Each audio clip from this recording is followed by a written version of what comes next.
if it had been a live keynote at WWDC last year, I don't think they could have pre-announced Apple Intelligence like they did.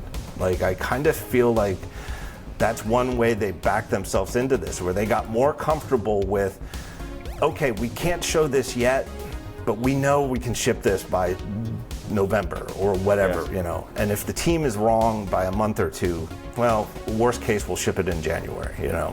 And then it got to the point where they felt comfortable announcing something that they wound up having to postpone for another year. John, I want to tell you a story, quick story. Is that okay? All right.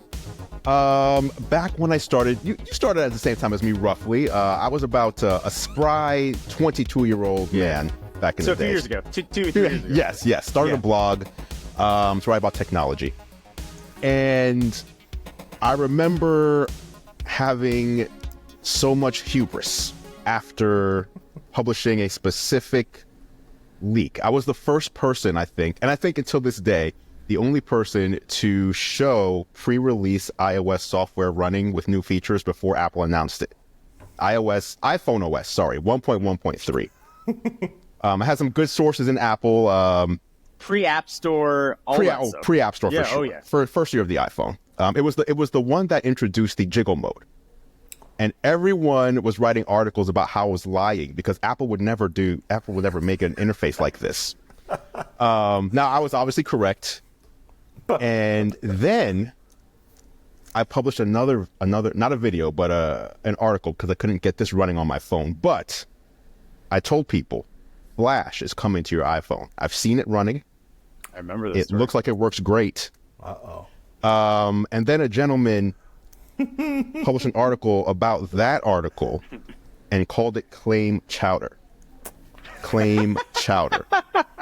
I had a deluge of new readers appear on my blog. And of course, back then, you know, I had comments open and everything. And people tell me, this is never going to happen. I'm thinking, everyone's wrong. I've seen it. Flash is coming to the iPhone. Obviously, it never did. This man was correct. The man is now sitting here on our show. It is Mr. John Gruber. How are you doing, sir? I'm doing pretty well. I feel like I should have searched my archives for I think Andru probably would have found everything. Oh yeah, it would have came right up.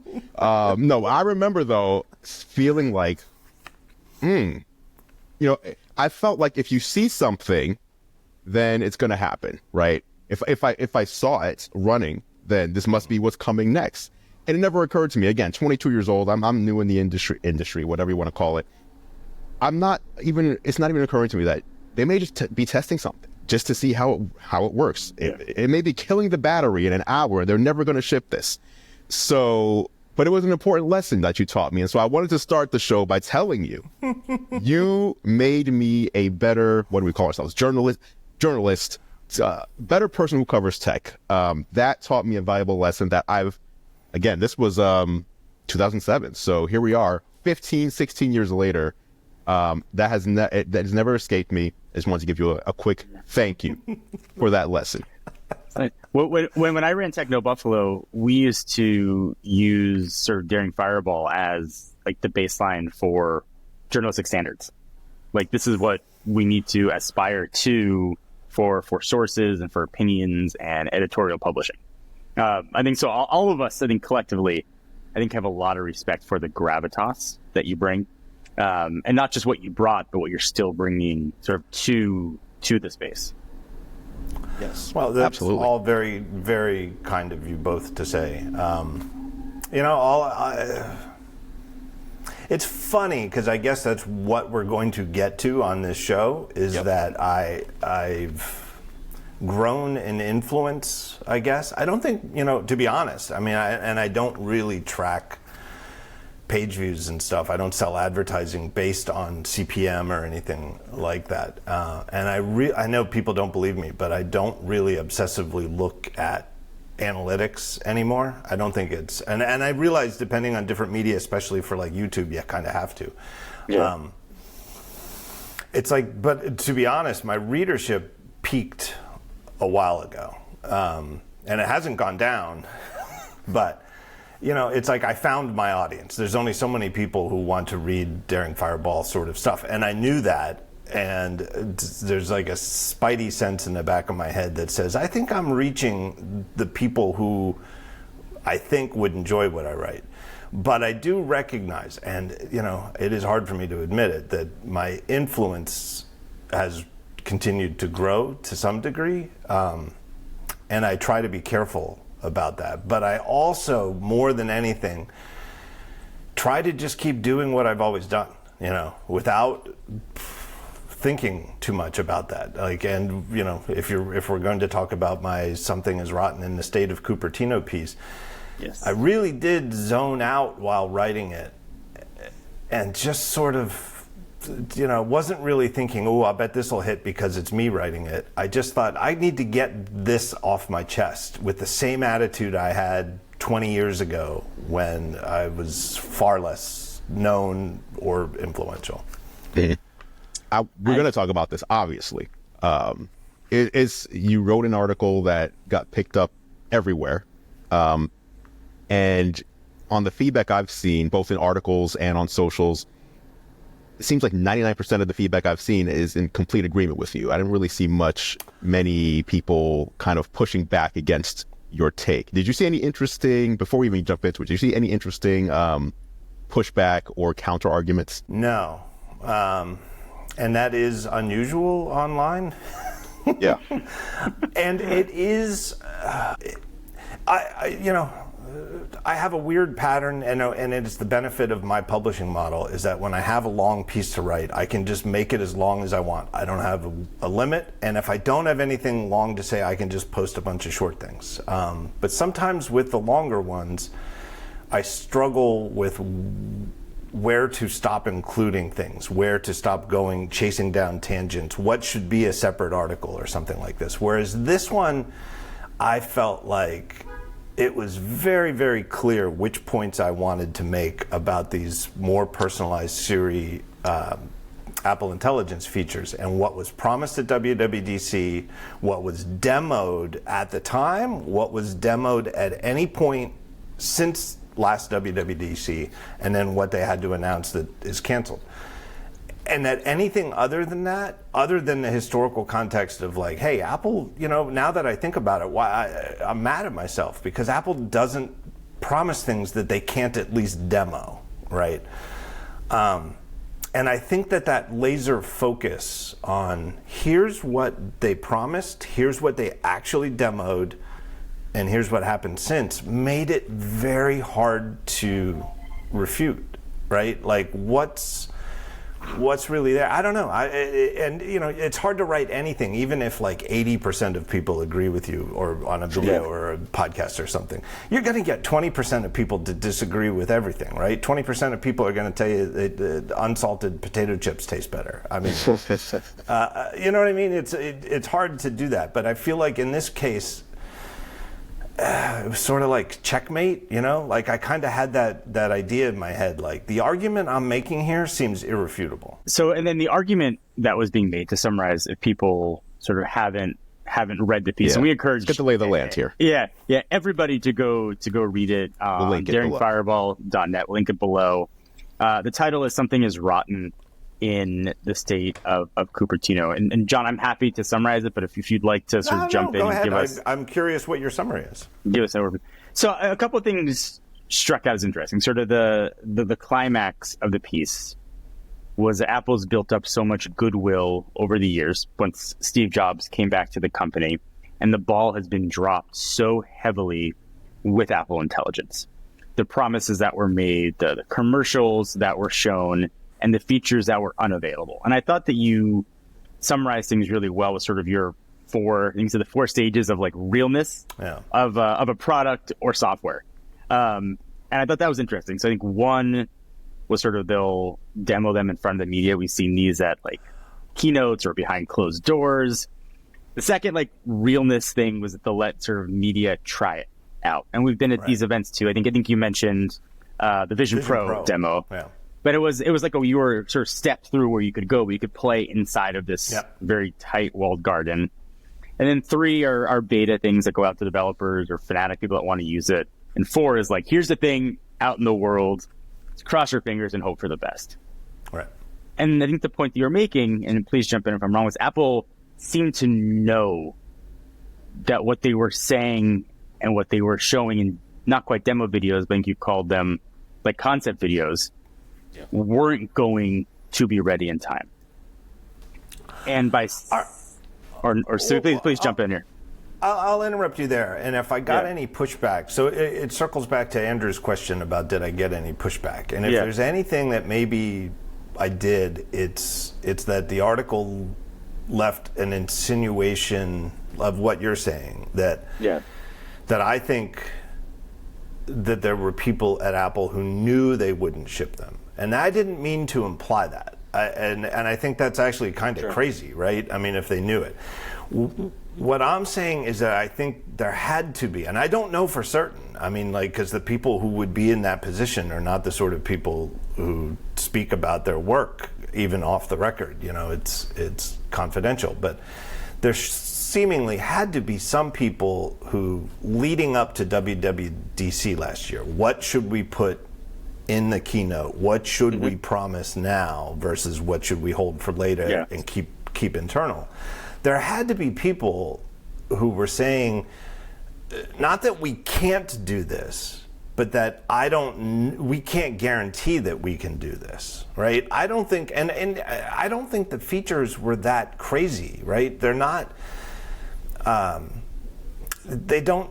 they seem sort of, they don't seem like something Apple could ship next month, right? I mean, so like when this delay was announced earlier this month, I don't think any of us were like shocked, like flabbergasted, like, boy, I really felt like they were going to ship these things. We've all sort of had a growing sense, January, February of this year, that, hey, if all this stuff with app intents, you know, the more advanced personalized Siri stuff is supposed to ship really soon, shouldn't we be seeing like some stuff in the betas, you know, and it's like not happening, and it's sort of, so I don't think that hit like that.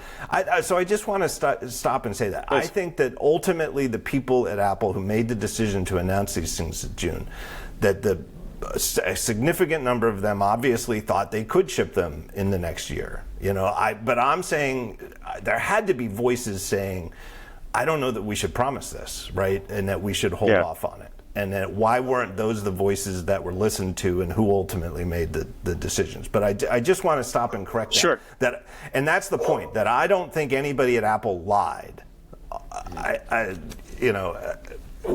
Which I don't think I said, but it's obviously, maybe I said it strongly enough that people came away with that impression. Okay. And that's fair. And that was an insinuation on my part. Where do you think Apple fell short here? And if we kind of go back in history, they had a 5-year head start on Google with Siri versus Google Assistant, or four and some change amount of time. Is Apple a victim of their own privacy standards, right? The emphasis on privacy, they don't get access to a lot of the information. And obviously Google's advertising company got access to Amazon and Meta, or are they just behind and misallocated R&D towards projects that didn't pan out? If I can add on to your question too, like, please. This is Apple is famously the company that will wait, right, until something is ready, rather than letting external pressure force them to make a product. So how does something like this happen? What do you think happened? Well, I think there's two questions implied here. One is, what the hell happened with Siri overall, like over the last 15 years? And it's easy to forget. I mean, I honestly forget. I was in a group chat with some friends, including some people who used to work at Apple a while ago, not like recent departures. But they had brought up some screenshots that I had forgotten. I forget what year this is. Let's say it was around 2012 or so, where they had Siri doing things like making restaurant reservations for you. Do you guys remember this? And it was definitely pre-iOS 7. You know, that's why I'm saying it was like, because the interface was very skeuomorphic. Was it Apple Siri, or was it Siri pre? Because I remember Siri had way more usability. It was Apple Siri, and it was a very Apple-y interface. I'll dig up some of these screenshots and send them to you in a chat. And I think you could do stuff like buy movie tickets. They just had like a handful of partners, like Open Table, I think, for the restaurant reservations, and Fandango or somebody like Fandango for So there was a very specific list of very specific things, like restaurants that are in Open Table, movie theaters that are in Fandango, and they had like a partnership and a sort of custom interface for each one, where the interface for making a reservation looked Open Table-y, crossed with Apple, with texture and paper and stuff like this. And it was never worked anywhere else except the United States. It was promised to expand elsewhere. But Siri it was making progress for years. There were the first maybe 5 years of Siri, it seemed like, this is it has promise and it seems like it's getting better. And then it just stalled out for 5 years or something. I don't know. And it just sort of seems like inside Apple, it just became accepted company-wide that that's just the way it is. It's just sort of, sometimes it flakes out. Sometimes it doesn't understand the exact same question you asked before, And I know this from talking to friends who work at Apple. I mean, I'll call them even friends, not just sources, but that there's not just like in the last year or the last month, long term, like years long, just sort of confusion within Apple of people who work on other teams where the standard is excellence, hardware teams, software teams, people who work on, apps, some of Apple's own most popular apps, and they know the standards that their own work is held to for performance, for reliability, for just being cool, right? And then they look at Siri and they're like, how is this acceptable? I don't know. It just sort of, and everybody was, and it's like sales still went up. The company's still the most profitable company in the world. And so I think that just sort of became, hey, it's not killing us that Siri is kind of meh, I don't know.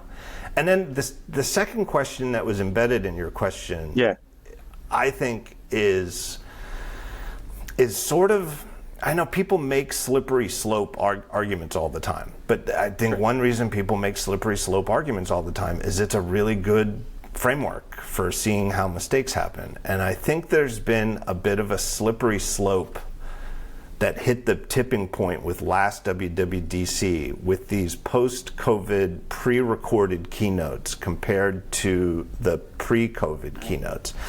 And we in the commentariat, and the fans, just like, the people who watch our shows, listen to our shows, read my website, and just, hang out on Reddit in the Apple subreddit or, wherever they go, just to be Apple nerds, often just talk like which format they prefer entertainment-wise, and it's a good question. And we could, we've all talked about that probably on our shows, right?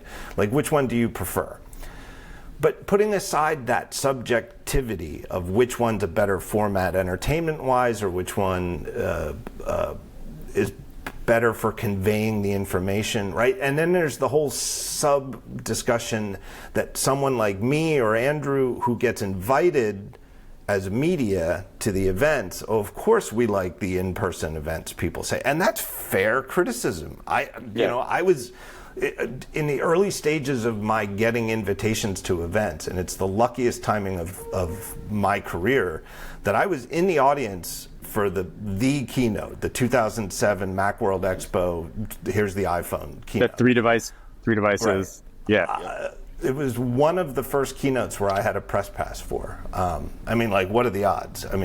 But it's...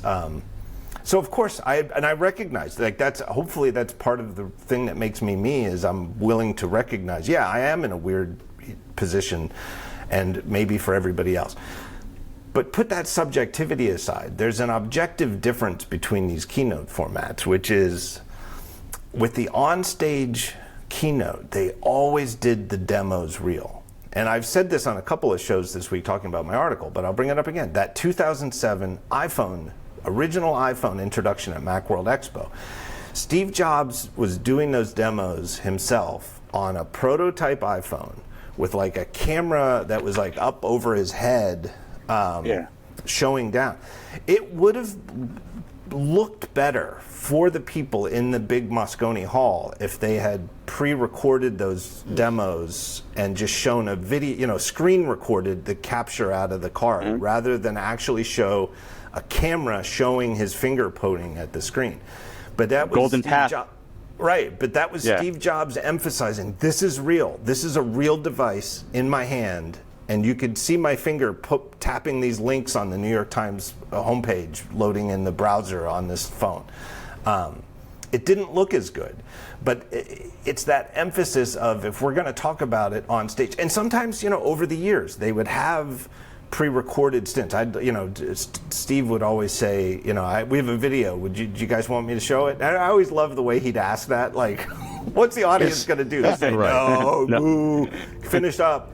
But a lot of times, then they would show a pre-recorded video of something, and then they come back to the stage and they'd say, now let's demo it. And they demo the same things they'd shown in the video, but do it live right there.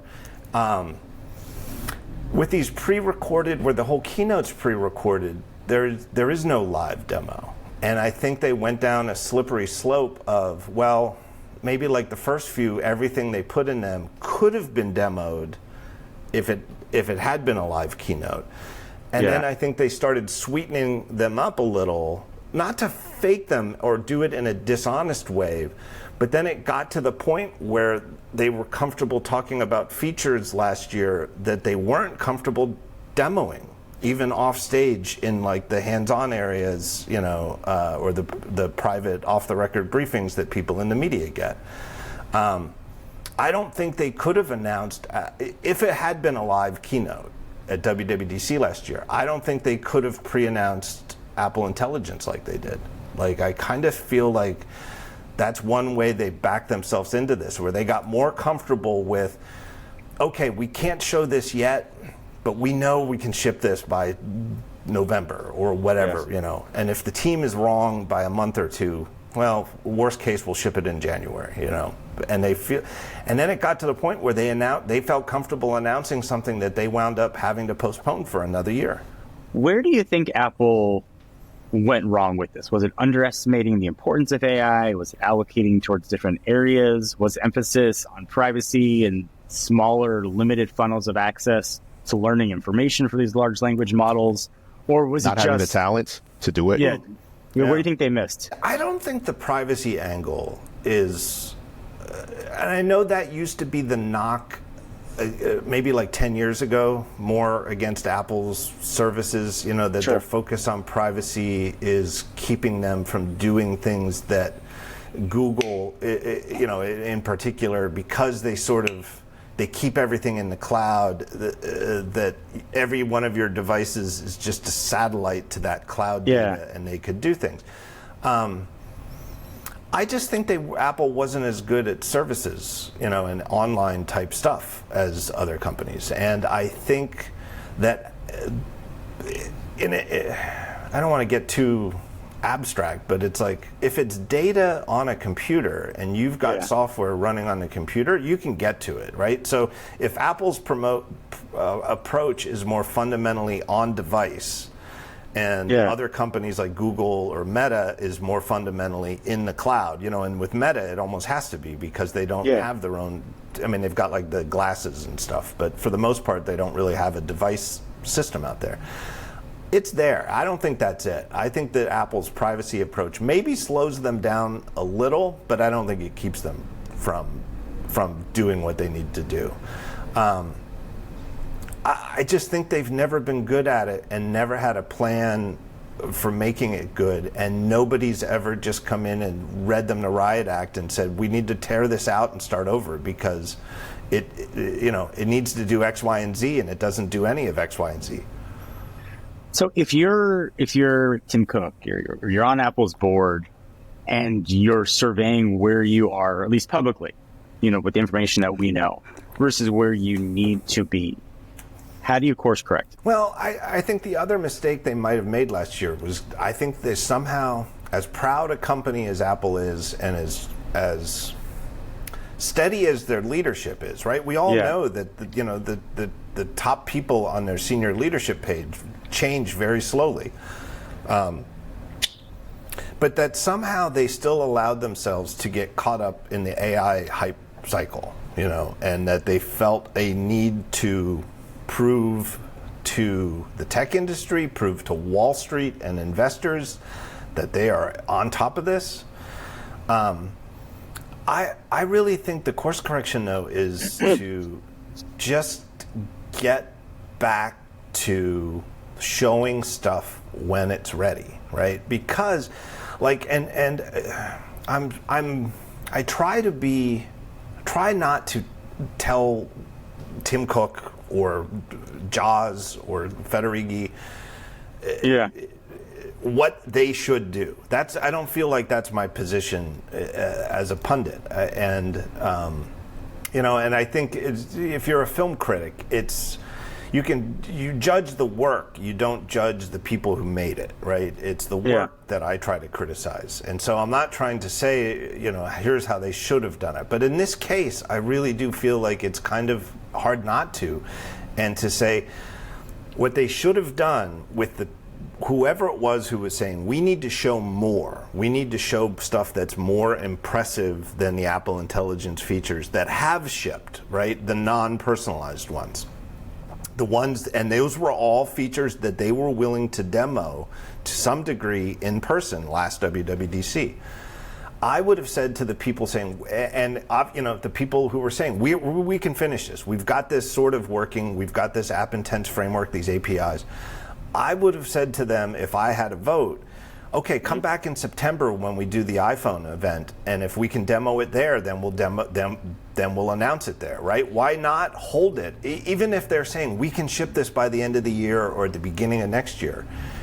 Okay, fine. Let's ship this at the beginning of next year, but let's not tell anybody about it now at WWDC. Let's hold our fire and have something big and surprising to announce later in the year or early next year. Or, as it turned out, if worse comes to worse and we aren't able to ship this, then we don't have anything.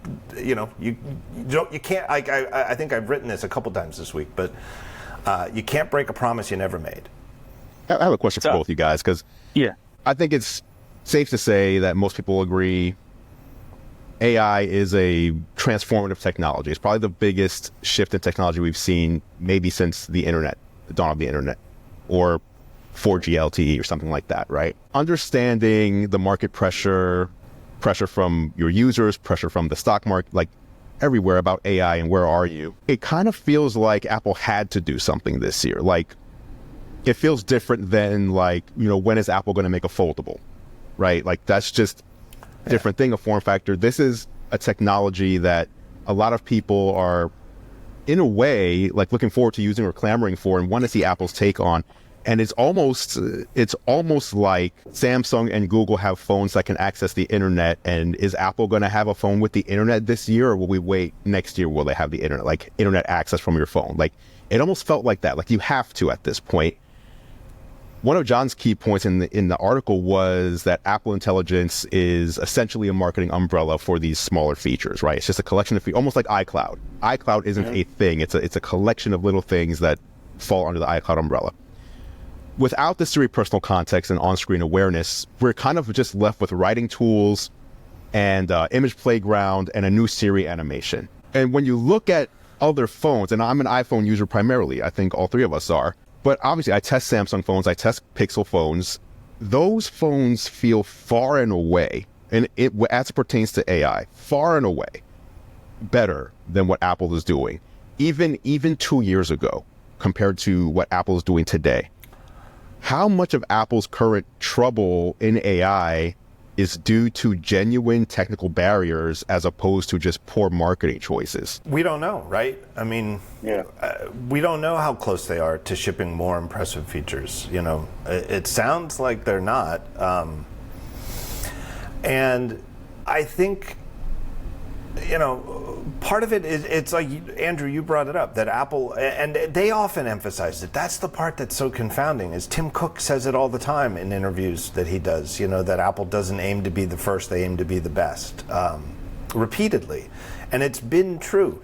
When the iPhone came out in 2007, there were already 3G phones from other makers. Most of the gadget blogs and the top reviews of phones from late 2006 and then throughout 2007, after the iPhone was announced and it came out in June, were about 3G phones. And the difference between the iPhone's 2G edge network and 3G was way bigger than 3G to LTE or LTE to 5G, right? That was the difference between you kind of have the internet, but it's like through some string and a couple of tin cans and a relay to a satellite, and it goes around the moon and comes back. If the cloud cover is good, maybe you get an email. But that's what they had ready to ship. And they were like, yeah, but look at the rest of the phone, right? And it was like, look at the rest of the experience. So I think that should be the message. And I think that's how they got into this, though, Andru, is that they were looking at this and saying, well, if we only announce these 5 Apple Intelligence features and these other phones, can do a lot more, and they're already talking about how much more they're going to do later in 2024, we look like we're behind. Well, you are behind. That's what sucks about being behind. And it's like, right. Use that as motivation to catch up, right? And that's where Apple marketing does its job, to sort of de-emphasize how important these features are built into the phone until Apple has it ready to go. Yeah. So I want to jump in here. Also, I think the perception of Apple had to, I don't know if that's our own echo chamber in the industry. If you look at Apple's, if you evaluate them based on the stock price, they're still up almost 30% over the year. Sure. John, the question that I wanted to ask you, and then you mentioned at the beginning of our talk that you don't think Apple did anything maliciously. They intended to ship these features. But as we got to September and the iPhone 16 announcement, when the Apple Intelligence was marketed as a driving feature for people to buy an iPhone 16, it's probably fair to say some percentage of people expected to buy their iPhone 16 series and have those features that were being marketed to them online, and they weren't there. Do you feel that at that point, Apple was being disingenuous about what they were going to be shipping? They pulled commercials off of YouTube, but they were using those marketing to sell phones that inherently were not that different than last year's phones or the year before that. Again, I think disingenuous isn't quite the right word. I think it's reckless, right? Okay. And but the end result, what's the difference to the consumer who maybe semantics? And again, we're talking about people who, normal, real, most of the billion iPhone users out there, normal people who don't follow this stuff very closely and don't want to and shouldn't have to, who are probably, what do they have? An iPhone 12, an iPhone 13, are they thinking about upgrading a 3-year-old phone, a 4-year-old phone? Do they go with, I've got a small crack in the corner, but for the most part, the phone still works. I don't know. How many people were like, oh, maybe I should get one this year to get these Apple Intelligence features, right? I mean, we all say Apple is good at marketing and that they're good at ads, and they're the ones hammering the Apple Intelligence as a selling point for these phones. So it's like, let's defer to their expertise that they know how to sell iPhones, right? They know how to sell phones better than we do. I think maybe it is a little disingenuous, but I think it's more reckless. And again, I'll come back to where I'm still 2 weeks after writing my article or publishing my article. It took me a while to write it, but I'm still more mad at myself than anything. A couple of the reactions when I wrote it is, I've never seen Gruber so angry at Apple. I'm not angry at Apple. I mean, that's, again, I'm not trying to be Yoda or a Zen master here, like I'm objective journalist. I don't get mad at a company. But really, I'm just mad at myself because the signs were all there, that the features that were less impressive are the ones that shipped, and they demoed them. And the features that were more impressive and more only Apple can do this because they rely on this personal semantic index of data on your devices weren't even demoed. and the same thing with those commercials. They came out with all of these commercials in September for the phones. And again, the signs were all there. But I got caught up in the general idea that none of Apple Intelligence was out of beta yet, right? And there were 3 commercials starring Bella Ramsey, I think, 3 or 4, I think it was. And they were all based on features that were in beta or...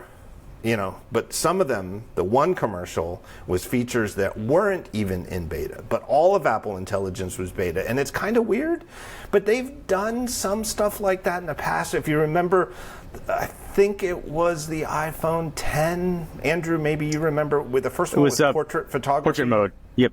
Oh, yeah. Right? And they showed it at the Apple event. I don't think we got to use it at the hands-on area, but we got to see actual photos that they had taken with the feature. Didn't they demo that though?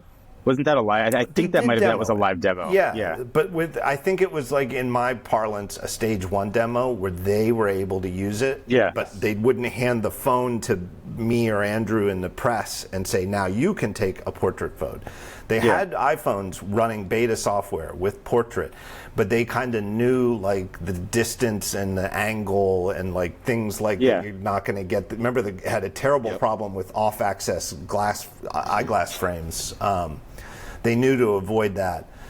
But they knew how close they were, right? And then I think Matthew Panzarino, who was then at TechCrunch, kind of got like the exclusive where he got like the iOS 0.1 beta first and did his usual trip to Disneyland or something and got to take some portrait photos. They knew how close they were, and they shipped that feature within like 2 months or so. So being able to be 2 months away from it and maybe having something that worst case scenario, they could ship a worse portrait mode to customers than they expected, they knew they could do it.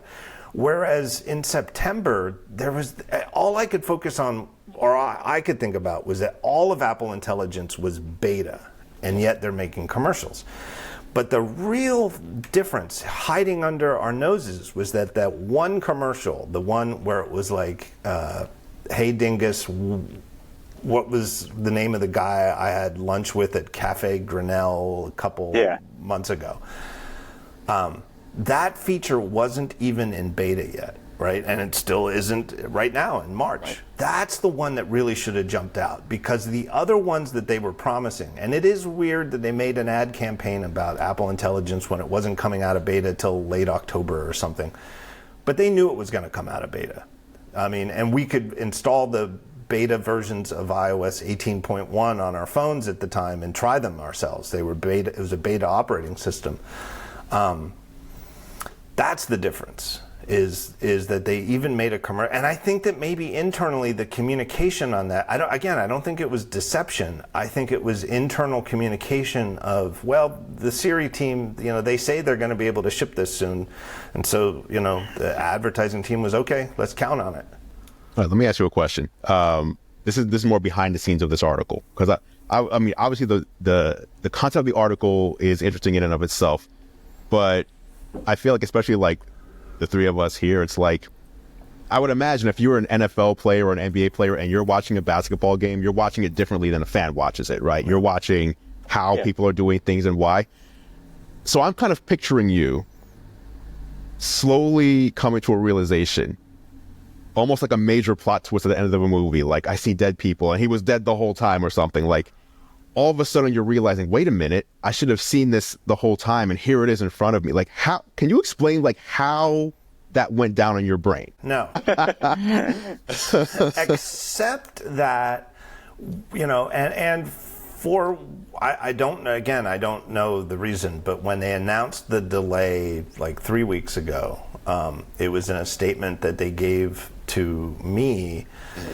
And I didn't know how few other publications were going to get the statement. I think it was just me, Reuters, and CNBC, which is really a strange triumvirate, because like Reuters and CNBC are very similar, in scope and nature. And Daring Fireball is sort of, one of these three is not like the others. But I got the statement. Under an agreement that I would embargo it till 12:30 Eastern time, and then at 12:30 I published it. But I had thoughts. I had gotten the statement around 11, so I'd had about 90 minutes to think about it, and I was working on my thoughts about the delay, but I didn't have them ready yet. And so I did something very unusual for me, where I just published sort of a stub of the article with Apple's statement and a statement, an italicized statement that I'm working on more thoughts and I'll update them later. And I'm glad I did, because I really didn't know how few people got the statement. I didn't realize that. And Apple didn't tell me that. They didn't say, here's a statement and we're not giving it to anybody else, or we're only giving it to 2 other places. They kind of hinted that it wasn't going to be a lot, and that it, because it wasn't going to go on Newsroom. But I didn't want to come out too hot on that first take, not just because I had the Apple statement, but because I think maybe the reason I'm still doing what I do 20 some years after starting Daring Fireball is that I'm more of a measure twice, cut once individual. That's why I've got all my fingers. And so I didn't want to come out too hot, but the more I thought about it, there was something in my head, like a smell. I was like, there is something here, Andru, that it was really bothering me. And it didn't come to me that day, or maybe I would have started along those lines. But it was like over that weekend is where it was like a smell in my head, or a sense of, there's something to this. And that's where it just sort of stuck out to me. Like over that weekend, it was a Friday where they gave me the statement. And I wrote, and it was like, oh, these are going to be delayed till the coming year.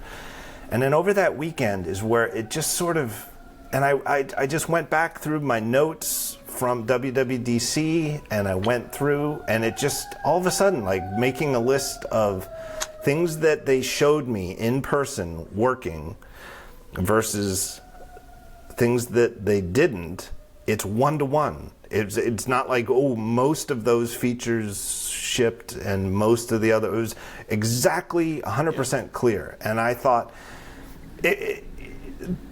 that became so clear to me over that weekend, that it was staring out at me, that none of the features they didn't demo are shipping, and they've all been delayed. And all of the ones they have shipped up till this point, they were able to demo in some state.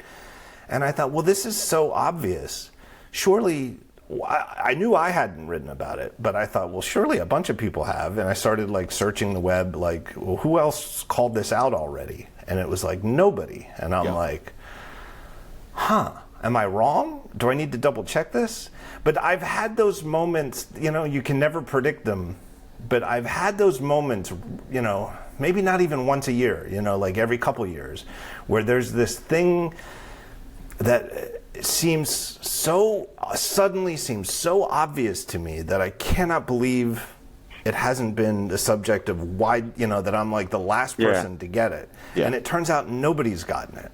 And it's like, when that happens, it's a very satisfying feeling. Absolutely, I'm sure. I would imagine, except that it happens in a fraction of a second.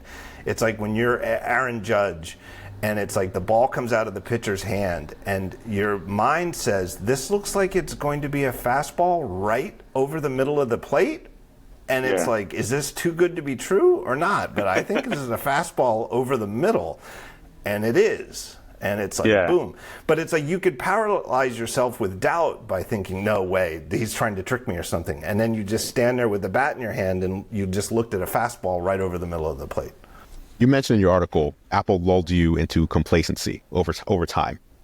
And I remember saying, actually, on this very show, putting my stamp of approval on Apple Intelligence before it launched, specifically because they named it that. In other words, they wouldn't stamp the company name on this feature if it wasn't going to be amazing. Because if it's bad, it makes the entire company look bad, as opposed to something like, AirDrop can be hit or miss sometimes, right? It's not Apple branded. It's just AirDrop.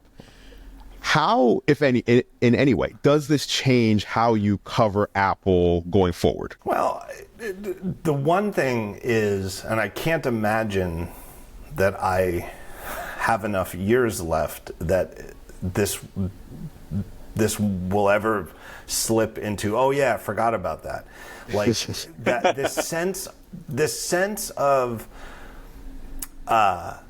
what stage on the realness, from Apple will demo it themselves to Apple will let me or other members of the media temporarily demo it on an Apple device in an Apple supervised scenario, for briefly, versus giving us a beta that we can use on our own devices on our own time versus actually shipping.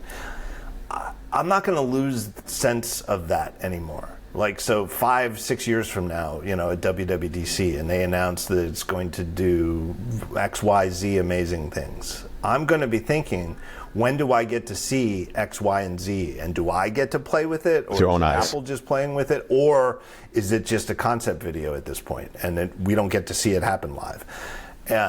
That's the main thing. And it's exactly what I wished I'd remained focused on until now. And again, it's these parables, like the boy who cried wolf, they're famous parables because they're true. And it's like, this is sort of the opposite though, because in the parable of the boy who cried wolf, he's like a kid who lies, and he's supposed to only cry out if he sees a real wolf. And he keeps saying it, and just to get a rise out of the townsfolk. And then eventually, when he does see a wolf, no one believes him. With Apple and their keynotes, it's sort of the opposite, where whenever they've said, we're going to ship this, then they've shipped that. And maybe it's not as good as they made it out to seem. I mean, that's our job as external critics. Yeah. Maybe it was a little bit later, maybe it's not as useful as they seem to think it is, or maybe it's every bit as impressive or more impressive, right? Sometimes they ship things and everybody sort of sleeps on it. I think, like AirDrop's a good example, in my opinion, where it's like, well, so you can send files to each other. But it's like, when you need AirDrop, it is like so amazing. It's, I don't know, it's more useful than I thought it was when they first demoed it. It seemed like, oh, that's cool. But now it's like, well, if I really want to move something from my phone to my Mac or to my wife's Mac or something like that, it's like AirDrop is great. I just don't see, they've just been the little boy who always only saw real wolves. And now they've called wolf on something that's not, and so there's a little bit more skepticism, which, to be honest, I should have never let go of in the first place.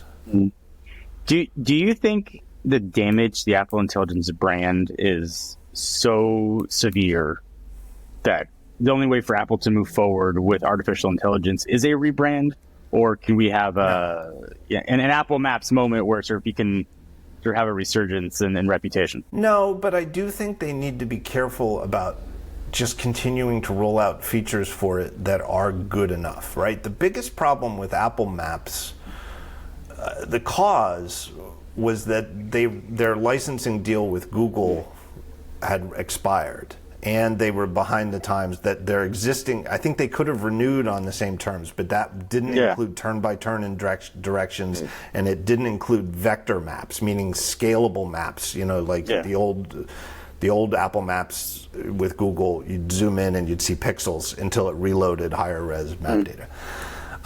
And Google thought, well, they need us, so we'll try to hold them over the barrel and get licensing terms where we get access to the user's location data, which is really what they wanted. And Apple's like, we're not going to give you the location data. We'll just ship our own maps as they are.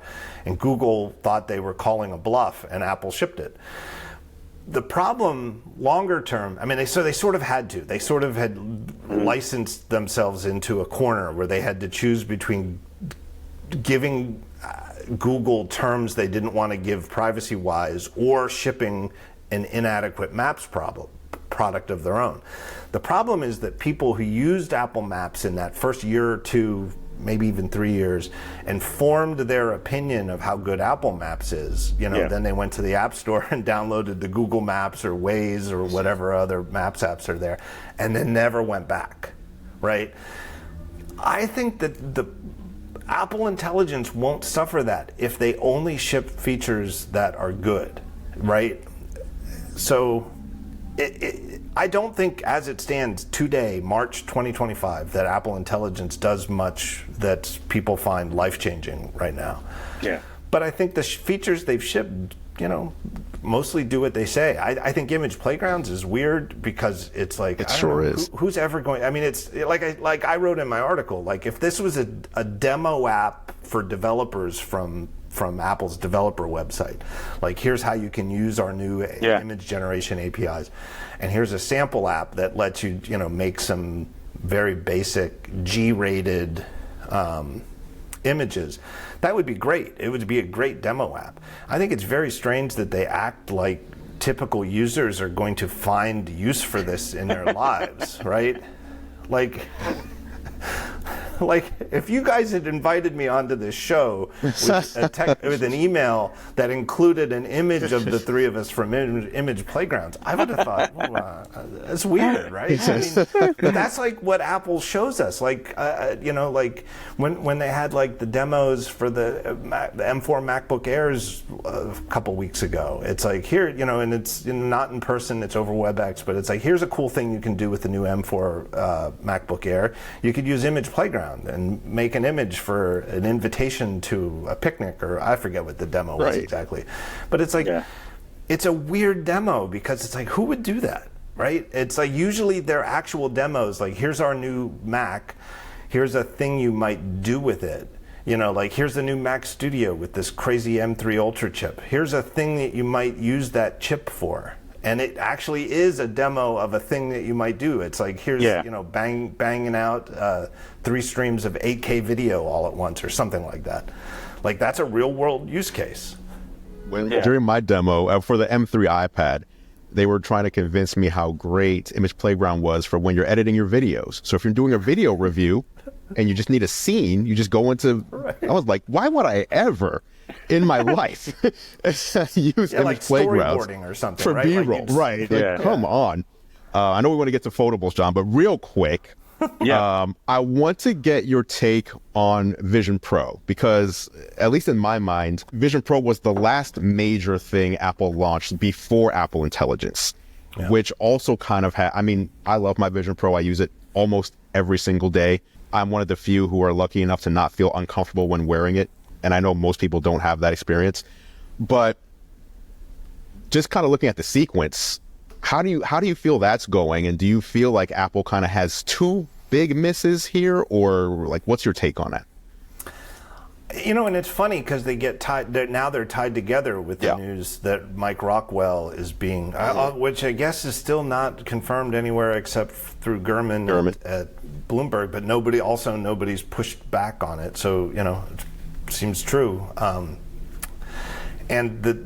So they really are. It's a good segue, and they really are tied together because when Gurman reported that last week, the insta take was sort of, oh great, the guy who was in charge of this dud market failure VR headset is now going to take over Siri, right? I mean, that's the sort of the. And my pushback on that is, if there is a good case to be made against Apple's strategy with Vision Pro, it's that they released it at all last year, that this was a platform and product that should have stayed inside the company for another year or two to get the weight down, get the price down, but given, and we can come back to that, because I think it's an open question whether they shipped it too soon. I really do, and I'm not trying to make excuses for it. I just really, it's such an altogether new, ambitious thing that it might require shipping several years before it's ready for mass adoption. It might need that to build up software and to figure out problems that really can only be solved once it's in some customers' hands. But I mean, kind of like Apple Watch 1 versus how they kind of learned what it would be used I for. really go back, and it's partially my age, but I think it's a better comparison is to go back to the original Macintosh in 1984. And in inflation-adjusted dollars, it was $2,500 to buy the original Mac. But inflation-adjusted, that's over $7,000 in today's money. So it's twice as expensive. The original Mac was twice as expensive in today's dollars than Vision Pro. And, it was such a slow start. I mean, in some sense, it's why Steve Jobs got pushed out of the company. I mean, it's not like, because of that. It was like personality problems. But the fact that the Mac was selling much lower than Steve Jobs had led the rest of the company to expect it to sell was what gave John Scully the power with the board to say, we got to get rid of this guy. He's undercutting me as CEO. Look at this Macintosh. We're taking a bath on it. This thing isn't selling anywhere near as well. And there really was an open question at the time of whether a graphical user interface was something that mainstream users wanted. Real people, real computer users wanted a blinking command line when they started their computer, including Apple II customers, right? So I think there's a case to be made that Vision Pro today is like the original Macintosh in 1984 or 1985, where it did ship at the right time, and it's not for most people, and it is crazy too expensive and doesn't do enough. But 2 or 3 years from now, with a couple of revisions and a bit of a library, all of a sudden you're the Macintosh in 1988, 89, and it is a computer that people will use for real work and is ready to disrupt entire industries like what the Mac did with desktop publishing. Am I right that Apple should have shipped Vision Pro for $3,500, $4,000 with lenses and everything last year? I don't know. But once they made the decision, here's what we're going to do. We're going to ship this thing for like $3,500, $4,000. It's going to do X, Y, Z. Rockwell, go make it and make this happen. We need an entire OS. It turns out to get the latency down, they had to invent this new R1 chip. Silicon was invented. They had to go to Sony and get these exclusive lenses to put in front that nobody else has that are, they're not high resolution enough. Like a couple years from now, we're going to look back at the resolution of this first Vision Pro and be like, oh my God, I can't believe how grainy and pixely this is. But they're also way better than anything else on the market. He was given, make this thing. And it's hardware. It is an entire new software product or platform, Vision OS. All of the apps that Apple makes for it, the support for all of the immersive entertainment that it supports. He got all that done, right? Like you can argue they shouldn't have shipped that yet, but they did ship it, right? And so it gets back to that question I brought up with the Mobile Me and Steve Jobs in 2008 or whenever, when he just asked the team, what's this supposed to do? Okay, he got an answer and he said, why the F doesn't it do that? What is Vision Pro supposed to do? It does do everything it's supposed to do. There is no, the question is, do people want a thing today for this price that does those things? But when you frame what is Vision Pro right now supposed to do, it does all of those things. So I think Rockwell has that as a feather in his cap in terms of, we know what Siri is supposed to do, and they've already promised what it's supposed to do in the future. So if they can say, here's what it's supposed to do, I think he's got a track record as an engineering leader or manager who builds things that do what they're supposed to do. I still maintain that 2 words would have changed the perception of Vision Pro immediately if they had just called it a developer edition.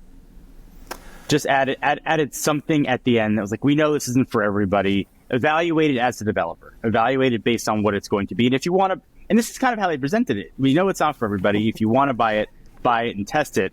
But if it just added a developer edition, I think at the end of it, for Apple, the first time they've ever done a product like that, I think it would have changed the perception of a product that didn't have a killer use case. I think that the problem with calling it a developer kit is that it is for developers, but it's also for other people. It's like enthusiasts. And what do you call like business travelers. Like it must be. I don't like flying, and I don't fly long often. But if you like fly across the Pacific Ocean regularly, like from California to Japan and China and back, once a month or something like that, Vision Pro has to be one of the best things that's ever happened. It's amazing.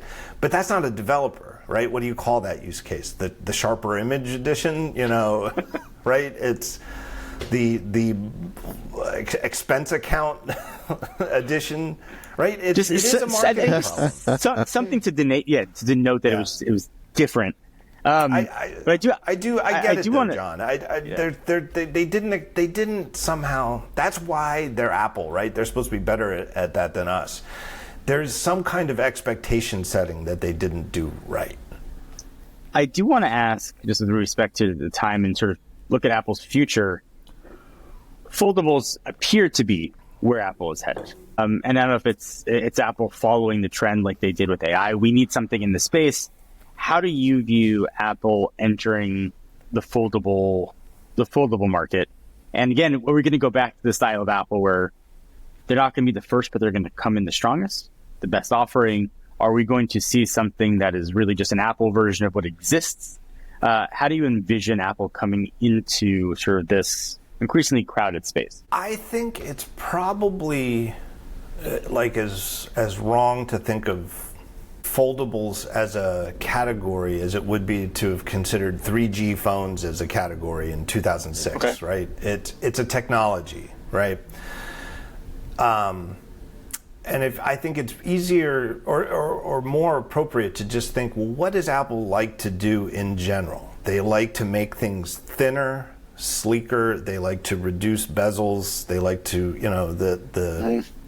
try to reduce a thing to its core self. And for the iPhone, it's just an edge-to-edge screen, right? That's the end.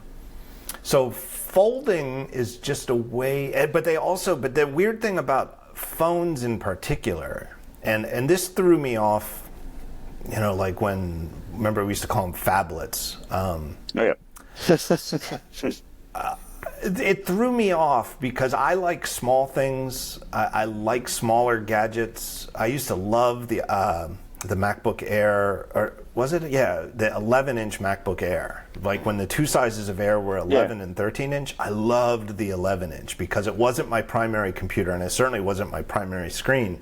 But when I did need to travel, I really liked the weight reduction and size reduction. The funny thing about phones, though, that phablets really revealed, and now all phones have sort of gone in this direction, is that as people use their phones more and more as their main computer, you kind of need a bigger.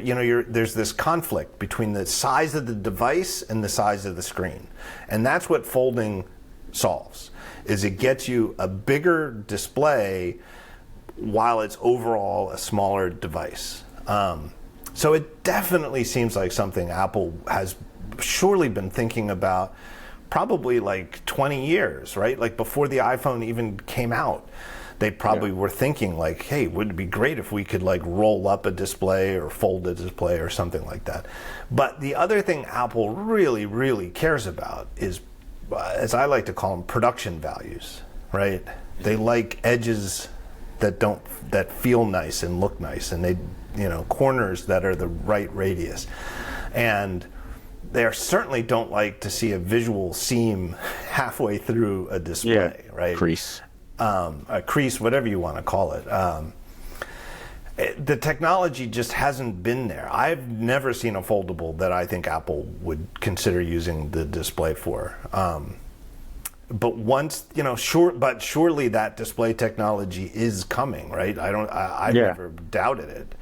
And so I suspect that they'll probably, they will be the last major phone company to ship a folding phone or a folding tablet, but they will be the first one to ship one that elevates the look of it to, oh, this is the new bar. And then, within a year or two, everybody else will be like, oh yeah, we don't want to have a visible crease either, or whatever it is. But something you'd buy? I don't know. It doesn't really appeal to me. And I do think there's other things that I do find un-Apple-like about the whole concept of foldables as we know them. I think the extra display on the outside is just weird, right? It's like wasted. Like you're either using it folded and you're using the outside display, which always has much bigger bezels and is smaller, or you're opening it and then using the proper display, right? Because the whole point is that you generally want the bigger display in the folded out, folded open state. But one way or the other, there's an entirely unused display at all times. I also think we all know this, like there's this, in the mass market, I look for it periodically, like what percentage of real people in the real world keep their phones in a case at all times? It has to be over 90%, and I suspect it's over 95%. I mean, and I usually don't carry my iPhone in a case. And it's almost shocking. Like sometimes I'll just be at the supermarket and the checkout person, it just happened to me a couple months ago. They were like, it makes me really nervous seeing you without a case on your phone. And I'm like, like that's how people are. Foldables are sort of uncaseable. I know that they make cases for them, but you can't really protect the outer display. Like there's a consumer problem there that I'm not sure anybody, and I think that's one of the, also the fact that they all start at like way more than the cost of iPhone 16 Pro Max, right? They're like $2,000 and up. How do you get around that, right? And then it becomes more like the Vision Pro, where it's like if Apple comes out with a really cool foldable, but it starts at $2,800, it's like, well, what's the point? So I don't know, Andrew. I'd have to see it. I don't want to use a foldable that I've seen from any other company. Like, and I always have at least one Android phone that's like my Android burner to keep myself aware of the state of the art in Android. I've never been tempted to buy, not just because I don't want to spend $2,100 on a phone that I just sort of have at my desk. But even if it was the same price as like a regular Pixel 9 or something, I don't think I'd buy the foldable format yet, because I haven't seen one that really makes me say, yeah, that's worth it. So in your mind, you don't see, for your own personal use case when you're on the go, it would be nice to have an iPhone and an iPad mini, for example, just right here in one device. The utility doesn't seem like something that would draw you to it. No, probably not for me. I don't think that they're ever going to make the iPhone only foldable. But it comes back to like what I said to you earlier with like now I only have one Mac, and it's a 14-inch MacBook Pro that I use at my desk with a big studio display. So I have a much bigger than any laptop display at my desk. But when I travel, I don't mind giving up the 2 inches of diagonal space to have the 14-inch weight rather than a 16-inch weight. But back when I had a desktop computer and a MacBook, I really liked having that MacBook be the 11-inch Air because it was so cool and portable. And the iPhone no iPhone is ever going to be my main computer. My main computer is going to be a Mac, because that's where I do work. And I often find myself, and for the iPad it's even more so, that if I'm in the morning making coffee in the kitchen before I come downstairs to my home office and get to work, and the more time I spend on my iPad, the less productive I am work-wise. It's like, because I'm just sort of futzing around. That's what the iPad is for me. So a foldable phone, to me, I don't need to spend more time on my iPhone, right? And but I realize how many people do. How many people it might even be it's by choice, not because of budget, but that their life is on their phone. I think it's fascinating. I think it definitely varies by what apps and what tasks you use. Like for people who just communicate all day long and are just texting and taking pictures, like a real estate agent or something like that, it makes sense that all they need is their phone. I know a lot of social media people are, they're creators, but they're creating from their phone, on their phone, with their phone. So if that were me, I would definitely want the one that you can open up to iPad mini size. But for me, no, it's better to have, and that's why I don't use the Pro Max size. I still have the smaller size. pocketability and size is more important to me, and a sort of, hey, this would be better on a bigger screen. You know what I should do is sit my ass down at my desk in my office and on the get Mac. to work. All right, let me end with this one. I've been trying to read between the lines a little bit of some of your recent, whether it's on social or on during Fireball. So I just want to get to the nitty gritty here, to the drama portion of the show. What are your thoughts on Mark Gurman? What are your real thoughts on Mark Gurman? Don't make me read between the lines anymore. I think, I expanded on it a week ago in a way that a lot of people wrote to me. It's like, now I get it, and I see sort of what you mean. I know Mark. I mean, he's been on my podcast. It's been a while, and I see him in person at some of these events. Yeah. And I overall respect the hell out of his work, and I've emphasized his role in the Apple news media is singular. The number of scoops or exclusives that only one person in the rumor game has gotten that are his versus anybody else's, I think they're his tally in the last 10 plus years, maybe a little more, is probably higher than everybody else combined. And I've been reading Apple rumors since, I don't know, the mid-90s, even earlier. It used to be before the web, you'd get them in Mac Week, which was a once-a-week print publication where on the back page there was a column called Mac the Knife, which, it was apparently like IDG people drinking beer at what's that place by the Infinite Loop campus? I can't believe I'm forgetting it, but it used to be unofficially known as Infinite Loop 8. It was there's like a hamburger beer place, and Apple employees would maybe speak a little too loosely. Once the web happened, there have been flash in the pan rumor sites, that have come and gone. There used to be, we all know Mac rumors now. Yep. There was Mac OS rumors, which was oddly similarly named. Think Different, or what was it? Think Secret. Think Secret. Yeah. And others that have come and gone. But they, and sometimes, it's like they have like this brief 18-month, 2-year run where it's like, man, that is the hot Apple rumor site. They, that's the first one. Now it's a bunch of YouTubers maybe, but then they come and go. Whereas Gurman is just there, and he's been doing it since his 9-to-5 Mac days, and now he's at Bloomberg, and he's still doing it. He just did it this month a couple times. He got the scoop on Rockwell moving from the Vision Pro group to take over Siri before Apple had even announced it inside the company. Like I double checked with friends at Apple, like, hey, is this big news? And they're like, yeah, very big news today. And I was like, did you know about it before it hit Bloomberg? And they were like, nope. So, if not for Gurman, if Gurman decided to switch, I know he's a big NBA fan. If he decided to switch to NBA rumors, right, like Waz, who burned out and then went back to Siena or wherever he went to college and became like athletic director, because it's grueling.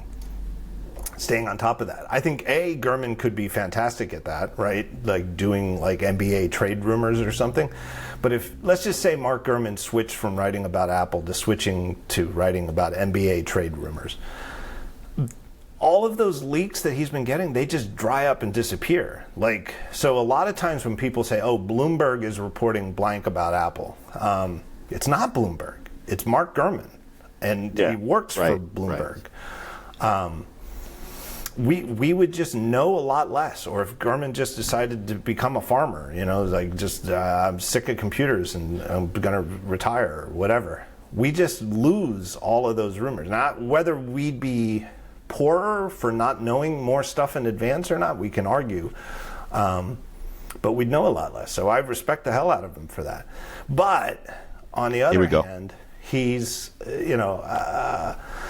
He is not always correct, and he has, in recent years, run a lot of things, in recent months even, that this will have X, Y, Z, and it turns out it only has X and Y and does not have Z. And what I find frustrating and curious, again, I'm not angry, but I just find it very unusual that neither he nor Bloomberg ever issues corrections. They don't, the new low-end $350 iPad. He had just he ran, I don't know, it was like January, just a couple months ago, right before it came out, said it would have the A17 Pro chip so that it could offer Apple Intelligence. Well, it doesn't. It has the A16 chip and doesn't have Apple Intelligence because it has the A16. Right. You can go back to that story and there's no correction. It still says that, and so it is unusual for me as somebody who's of some influence in the media that I occasionally like to call him out on the mistakes that he's made. And most people in the media don't relish calling out the mistakes of others in the media. I think it's sort of people in glass houses should not throw stones. Yeah. I make mistakes. The difference and the reason I feel comfortable throwing the stones in my glass house is that if and when I make mistakes, and I do, I correct them and try to explain as best I can how I made the mistake, including, like, for example, the mistake that I did not really pick up on the fact that they weren't demoing half the features of Apple Intelligence, even in private. If he's not going to correct his mistakes or call them out, and I don't expect him to grovel, right? It's just, hey, I got bad info on the chip in the iPad. Doesn't have, or maybe it wasn't a source, right? Maybe he was like, you know what? That was my speculation that it would have the A17 because I assumed that it would need it because I assumed they wouldn't ship a new iPad without Apple Intelligence. That's a reasonable explanation. Yeah. But his report didn't say that. It didn't say, I expect it will have this so that it has Apple Intelligence. His report said it will have the A17 Pro chip, which is wrong. Right. So if he's not going to call them out, I am, and I'm gonna have fun doing it. It's fair game. Right. And I just think that it's honestly, I'm not trying to say I'm doing him a favor by cracking jokes when he makes mistakes. But I do think both things can be true, that he's often right.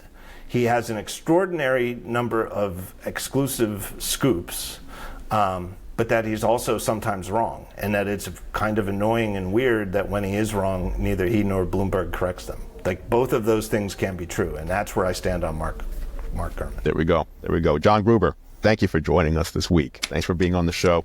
Yeah. Very insightful, very, very illuminating discussion. I really appreciated it. I feel, like you guys were very kind to me at the beginning of the show about my influence, and you're getting into the racket. I feel like I've influenced you guys stylishly as well.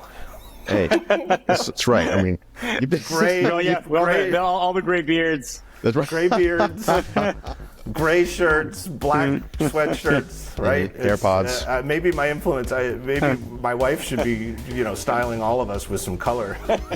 And that is it for this edition of Geared Up. Thank you so much for listening. Of course, you can catch John and I on YouTube. I'm at youtube.com/gearlive, and John is at youtube.com/John4Lakers. Feel free to head over and subscribe to our channels to stay up to date on all the latest tech. Speaking of subscribing, you can subscribe to Geared Up in your favorite podcast app if you haven't done so already. Just search Geared Up, that's 2 words, not one, in Apple Podcasts, Spotify, Pocket Casts, Overcast, or really wherever you choose to listen. If you like what we do, please consider leaving us a rating and review. It really helps other people find the show. Geared Up is a Gear Live podcast, and you can see more from us at gearlive.com. Thank you so much for listening. For John Rettinger, I'm Andrew Edwards, and we'll catch you in the next episode.